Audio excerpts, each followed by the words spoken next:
오늘 말씀은 마가복음 9장 14절로 29절까지 읽으시죠. 여러분의 성경책 갖고 오신 분 아마 조금 번역이 다르면 다를 수 있지만 여러분의 성경책을 여시고 마가복음 9장 14절부터 29절 정하고 번갈아 가면서 이렇게 한번 읽도록 하겠습니다. 여러분 이 말씀 읽으실 때 한번 이렇게 말씀을 좀 생각하시면서 이렇게 한번 읽으셨으면 좋겠습니다. 되시죠? 14절 예수님과 세 제자들이 돌아왔을 때 이들은 많은 사람들에게 둘러싸여 몇몇 율법학자들과 논쟁을 벌이고 있었습니다.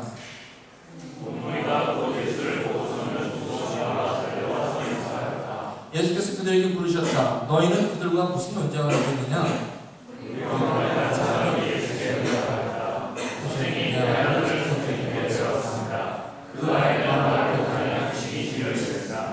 어디서나 귀신이 아이를 사로잡으면 아이를 거꾸로 들입니다. 그러면 아이는 거품을 흘리며 이를 갈며 몸이 뻣뻣해집니다. 그래서 선생님의 제자들에게 그 귀신을 쫓아내달라고 했으나 그들을 쫓아내지 못했습니다.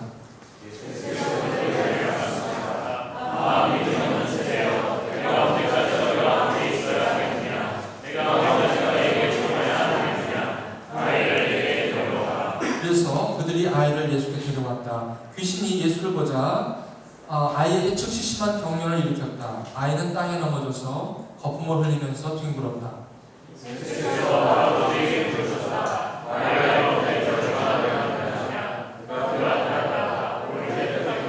귀신이 그 아이를 죽이려고 여러 번 불속에 던지고 물속에도 던졌습니다. 하실 수 있으면 우리를 불쌍히 여기시고 도와주십시오.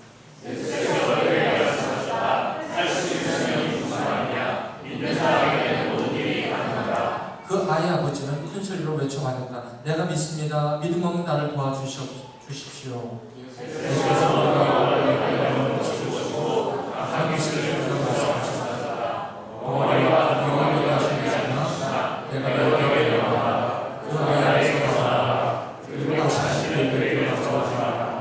그러자 귀신은 소리를 지르고서 아이에게 심한 경련을 일으켜 놓고 나갔다. 아이는 죽은 것과 같이 되었다. 그래서 사람들은 모두 말하기를 아이가 죽었다 하였다.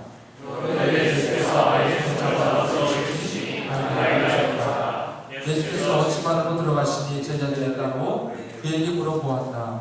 왜 우리는 귀신을 쫓아내지 못했습니까? 우리 20절 읽을까요? 시작. 예수께서 그들에게 대답하셨다. 이런 무리를 기도로 쫓아내지 않고는 어느 수로도 쫓아낼 수 없다. 살아계신 하나님의 말씀입니다. 저는 믿음의 기도라는 제목으로 오늘 하나님의 말씀을 증거하려고 합니다. 여러분 많은 경우에 우리 믿는 자들, 특별히 교회를 다니시는 분들은 기도에 대해서 수없이 많이 여러분 들으셨을 것입니다. 그렇지 않습니까? 기도해야 됩니다. 여러분들 중에서 혹시나 궁금하신 것이 있을지 모르겠어요. 왜 하나님께서 우리의 모든 것을 다 아시고 우리를 그렇게 사랑하시고 우리를 그렇게 은혜로 부르셨다면 우리가 기도하는 것을 통해서만 또 이루어주실 것이 아니라 하나님께서 다 우리의 원통과 우리의 상처와 우리의 아픔을 다 아신다면 그냥 좀 들어주시면 안 돼? 꼭 우리에게 왜 기도를 하라고 하시나? 혹시 여러분 그런 걸로 고민하시는 분은 여러분 혹시 없으신지요? 근데 기도가 그렇게 쉽지가 않죠? 자, 오늘은요 여러분에게 이 기도라는 것을 좀 놓고 말씀을 좀 전할까 합니다. 먼저 여러분과 제가 읽은 이 말씀을 잠깐 좀 풀어드릴게요. 조금 더.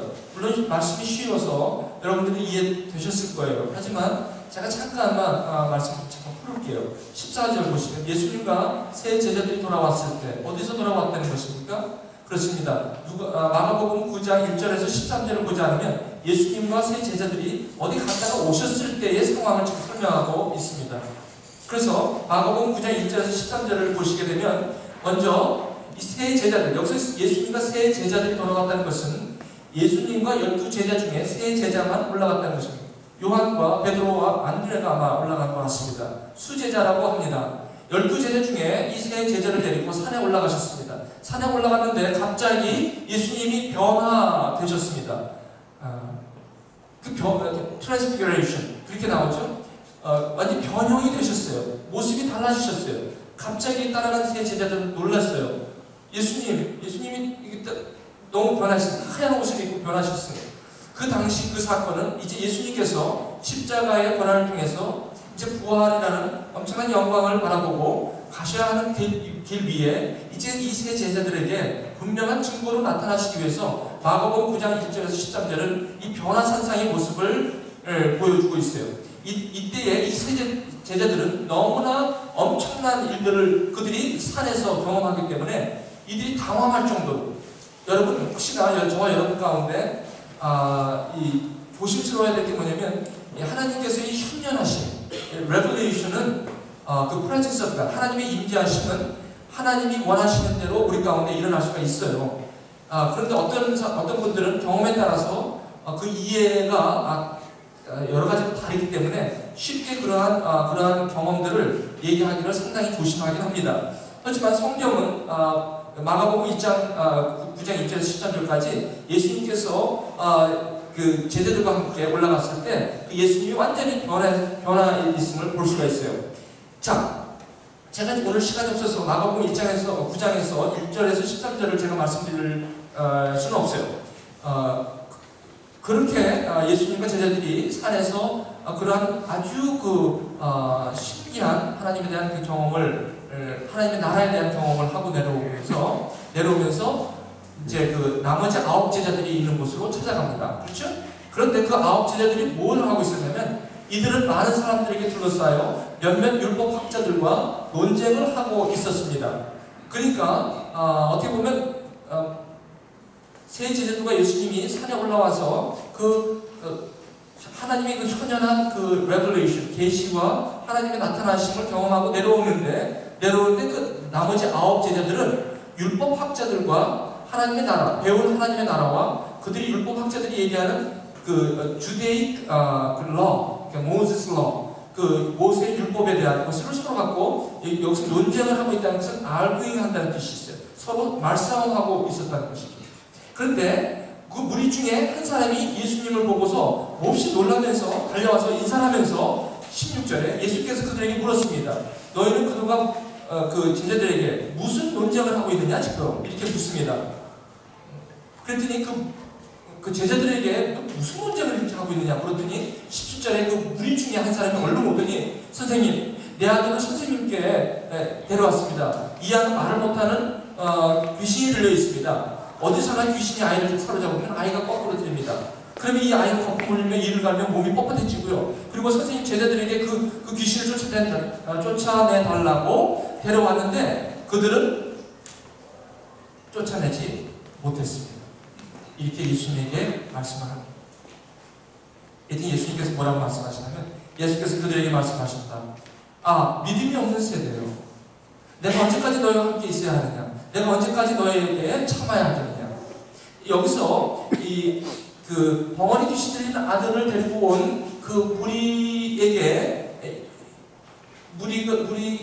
중에 한 분이 예수님께 내 아들을 당신의 제자들 앞에 데려왔지만 그들이 고치지 못했습니다라고 얘기하니까 예수님께서 뭐라고 얘기하냐면 믿음의 문제를 들고 나왔어요. 그죠? 그 믿음이 없는 세대요라고 얘기하는 거예요. 여러분 여기 잘 보세요. 그러면 제자들이 믿음이 없었다는 것입니까? 3년 동안에 예수님을 따라다니는데 예수님이 그 제자들에게 9 제자들에게 왜 믿음이 없는 세대요라고 했다는 것은 그들이 믿음이 없었다는 것입니까? 내가 언제까지 너희와 함께 있어야 되느냐 이렇게 얘기하죠. 그러면서 20절에 이렇게 얘기합니다. 아이를 데려오라. 예수께 데려왔습니다. 귀신이 예수를 보자 아이에게 즉시 심한 경련을 일으켰다. 아이는 땅에 넘어져서 거품 물리면서 뒹굴기 시작했습니다. 예수께서 그 아버지에게 물으셨습니다. 얼마나 이렇게 된지 얼마나 되었느냐? 어릴 때부터입니다. 귀신이 그 아이를 죽이려고 여러 번 불속에 던지고 물속에도 던졌습니다. 하실 수 있으면 우리를 불쌍히 여기시고 도와주십시오. 자녀를 가진 부모의 마음은 얼마나 간절하겠어요. 예수께서 그에게 말씀하셨습니다.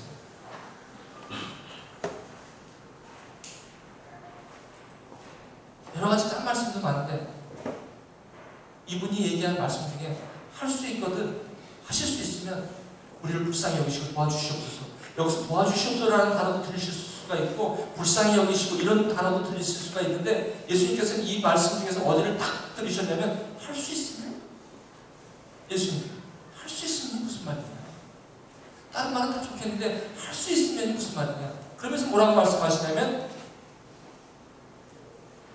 할 수 있으면 무슨 말이냐, 믿는 사람에게는 모든 것이 가능하다. Everything is possible to him who believe in me. 엄청난 트랜지션이죠. 그랬더니 이 아버지가 큰 소리를 했지만 얼른 내가 믿습니다. 이렇게 내가 믿습니다. 그러면서 곧바로 뭐라 하면 믿음 없는 나를 도와주십시오. 여러분, 믿음 없는 거는요, 우리가 하나님 앞에 기도 대상이 됩니다. 믿음은요, 내가 믿어야 되겠다고 막 여러분 막 그냥 힘주고 막 여러분 노력하고, 물론 그것도 중요해요. 하지만 결정적으로 내 안에 깨달음이 오는 것은, 하나님의 나라가 임하는 것은, 믿음이 있는 것은 역시 성령의 능력이요 하나님의 선물인 것입니다. 너희들이 구원받은 것은 하나님의 선물이다. 그렇죠? 은혜로 말미암아 믿음으로 구원을 받는다고 해서, 은혜와 믿음은 어떻게 보면 같은 것이에요. 은혜는 the gift of God, 하나님의 선물이에요. 그런 거로 믿음도 하나님의 선물일 수가 있다는 거예요. 그랬더니 예수께서 우리가 어울려 달려오는 걸 보시고 악한 귀신을 꾸짖어 말씀하셨습니다. 벙어리와 뒷머리가 되게 한 귀신아, 내가 너에게 명한다. 그 아이에게서 나가라. 그리고 다시는 그에게 들어가지 말아라. 그랬더니 그 아이가 심한 경련을 일으켜놓고 귀신은 나갔습니다. 아이는 죽은 것 같이 되었습니다. 그래서 사람들은 모두 애가 죽었다고 가보니까 예수께서 그 아이의 손을 일으키니까 일어나더니 아주 건강한 모습으로 나갔습니다. 제자들이 그 광경을 보면서 기가 막힌 거예요. 왜 우리는 예수님을 하시는데 왜 우리는 못했을까? 왜 우리는 귀신을 쫓아내지 못했습니까? 그럼 제자들이 귀신을 쫓아내지 않았습니까? 그 전에? 아니에요. 예수님께서 두 명씩 전도하러 나갔을 때 우리가 선포한 적 귀신이 막 떠나가고 그랬습니다라고 고백도 했었어요. 그 제자들이 그런 경험을 안 한 게 아니에요. 했단 말이죠. 그럼 요번에도 그때처럼 요번에도 예수님을 쫓아낼 수 있어야 되잖아요. 그렇죠? 근데 왜 요번에는 귀신을 쫓아내지 못했냐는 거예요. 예수께서 그들에게 말씀하셨습니다. 마지막, 이런 부류는 기도로 쫓아내지 않고는 어떨 수도 쫓아낼 수 없다라고. 처음에 믿음이 없다고 하시고 그 믿음이 없다고 하신 것을 마지막에 기도가 없었다는 거죠. 저는 믿음의 기도로 제가 요즘 이상해요. 이상하게 제가 믿음 생활을 지금 이제 15년 이상을 하잖아요.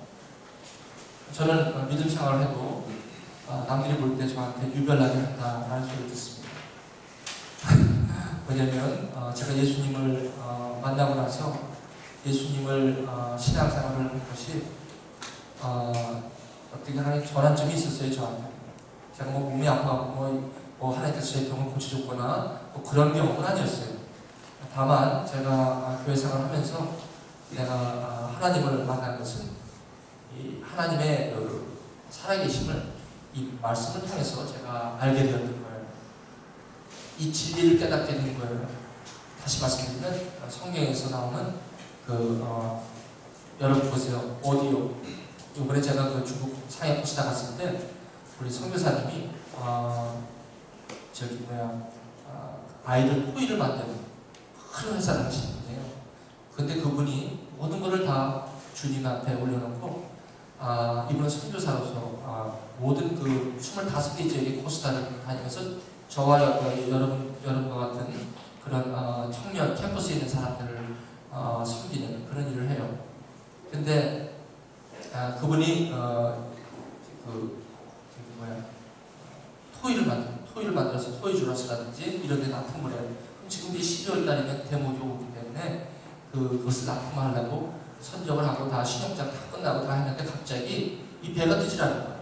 그래서 중국 사회 포스타에서 포스타하고 있는 거예요. 그러면 보십시오. 그 엄청난 물량이 나가야 되는데 나가지 못하고 거기 가라앉으면 배가 그냥 그대로 거기 있는 거예요. 정박하고. 어떻게 보면 큰일 아닙니까?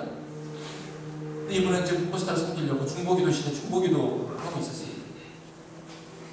근데 이상하게